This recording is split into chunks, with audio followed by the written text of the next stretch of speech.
नमस्कार श्रोते हो, आपण सर्व कुशल मंगला अशी मी आशा करतो. आज आपण ऐकणार आहोत व्यास जन्माची कथा. आषाढ महिन्याची पौर्णिमा आहे. या तिथीला गुरुपौर्णिमा साजरी केली जाते. परंपरेनुसार द्वापारयुगात याच तिथीला महर्षी वेदव्यास यांचा जन्म झाला असे मानले जाते. त्यांनी वैदिक ज्ञान लोकांपर्यंत पोहोचवण्याचे मोठे कार्य केले, म्हणून गुरुपौर्णिमेला व्यास पौर्णिमा असेही म्हटले जाते. पौराणिक मान्यतेनुसार वेदव्यास यांना चिरंजीव मानले जाते. महाभारतानुसार वेदव्यास यांच्या जन्माची कथा जाणून घ्या. कोळ्याच्या मुलगी सत्यवतीपासून कथेची सुरुवात एका कोळ्याच्या मुली सत्यवतीपासून होते. सत्यवती नाव चालवण्याचे काम करत असे. ती लोकांना नदीच्या एका किनाऱ्यावरून दुसऱ्या किनाऱ्यापर्यंत पोहोचत असे. असे म्हटले जाते की तिच्या शरीरातून माशासारखा वास येत असे, म्हणून लोक तिला मत्स्यगंधा असेही म्हणत असत. ऋषी पराशर यांची भेट आणि वेदव्यासांच्या जन्माची कथा. एके दिवशी पराशर नदी पार करून इच्छित होते. सत्यवती त्यांना नावेतून नदी पार करून देऊ लागले. प्रवासादरम्यान ऋषी पराशर यांनी सत्यवतीमध्ये दडलेले तेज आणि विशेष गुण ओळखले. त्यांनी सत्यवतीला सांगितले, त्यांच्या संयोगाने एका अशा पुत्राचा जन्म होईल जो पुढे जाऊन जगातील सर्वात मोठ्या विद्वानांमध्ये गणला जाईल. सत्यवती या गोष्टीबद्दल चिंतित होत्या.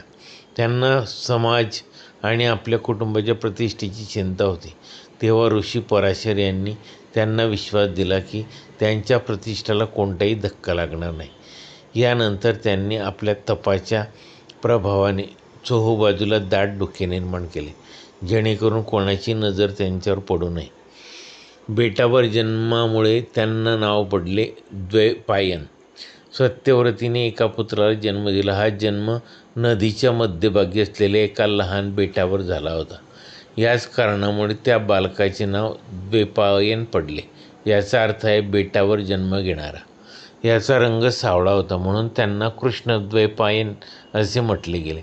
पुढे हेच कृष्णद्वैपायन वेदव्यास या नावाने प्रसिद्ध झाले. कृष्णद्वैपायन जन्माला येताच सामान्य मुलासारखे नव्हते. असे म्हटले जाते की त्यांनी खूप कमी वेळात ज्ञान प्राप्त केले आणि आपल्या आईला सांगितले की जेव्हा त्यांना त्यांची गरज असेल तेव्हा ते लगेच त्यांच्याकडे येतील.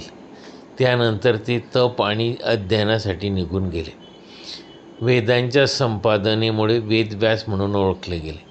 पुढे जाऊन महर्षी वेदव्यासांनी आपल्या आयुष्यातील मोठा भाग वैदिक ज्ञान व्यवस्थित करण्यात घालवला. त्यांनी वेदाचे संपादन केले आणि अनेक पुराणांच्या संकलनाचे श्रेयही त्यांना दिले जाते. महाभारताची रचनाही त्यांनीच केली. याच कामामुळे त्यांना वेदव्यास म्हटले जाऊ लागले. येथे व्यास या शब्दाचा अर्थ आहे एखाद्या विषयाला व्यवस्थित करणारा किंवा त्याचे संकलन करणारा. गणेशजींनी महाभारत लिहिले. जेव्हा वेदव्यासांना महाभारताची रचना करायची होती तेव्हा त्यांनी भगवान गणेशाला ती लिहिण्याची विनंती केली. गणेशजींनी एक अट ठेवली की ते न थांबता लिहितात. त्यामुळे व्यास जे काही बोलतील ते त्यांना सतत बोलावे लागेल. याला उत्तर म्हणून व्यासांनी अट घातली की गणेशाने प्रत्येक श्लोकाचा अर्थ समजून घेतल्यावरच तो लिहावा. असे म्हटले जाते की जेव्हा जेव्हा व्यासांना विचार करण्याचा वेळ हवा असे तेव्हा ते गूढ अर्थाचा श्लोक बोलत असत. महाभारतातील महत्त्वाचे पात्र हे होते वेदव्यास. महाभारतात वेदव्यास केवळ लेखकच नव्हे तर कथेतील महत्त्वाची पात्रही आहेत. हस्तिनापूरच्या राजवंशाला पुढे नेण्यात त्यांची भूमिका महत्त्वाची मानली जाते. धृतराष्ट्र, पांडू आणि विदुर यांचा जन्मही त्यांच्यामुळे झाला. हे तिघेच पुढे महाभारताच्या संपूर्ण कथेचे केंद्रस्थानी राहिले. आपण माझी व्यास जन्माची कथा शांतपूर्वक ऐकल्याबद्दल धन्यवाद. माझ्या या कथेला लाईक व चॅनलला सबस्क्राईब करायला विसरू नका. धन्यवाद.